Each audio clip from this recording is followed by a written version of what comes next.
it seems like all three of you believe faith is composite. It has multiple elements within it. Is that true? Versus faith being simple.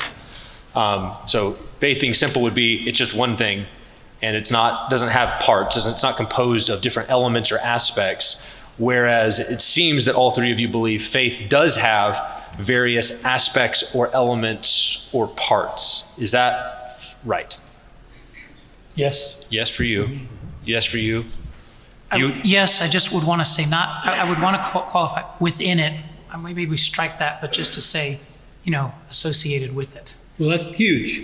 Yeah. Associated with it versus in it. So what do you hear? What's the difference between having elements associated? Because where I was going was if it's composite, the next thing is what's the difference between elements and accompaniments, which was some of the language that I heard a couple of different times, is that there were things that were elements, which I took to mean within it, and accompaniments, which I took to mean alongside it, maybe inseparably, but not in, but alongside. So that's part of the conceptual things. I want to make sure we're using those terms. So did you have so when you say associated with, is that different from element in or accompaniment? How would you?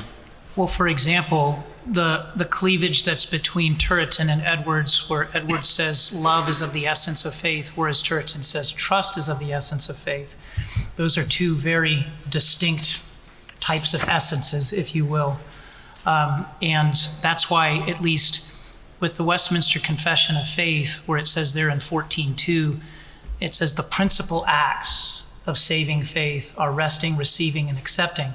The fact that it says principal acts, I think, reveals that there are other acts associated with it, Okay.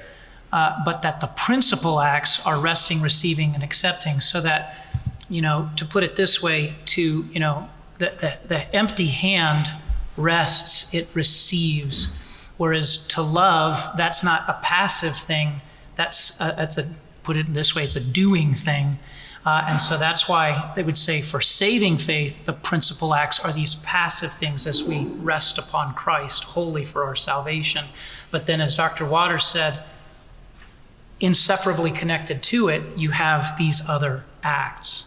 Okay. But they're not in it in that sense. Does that make sense? Yeah. You have a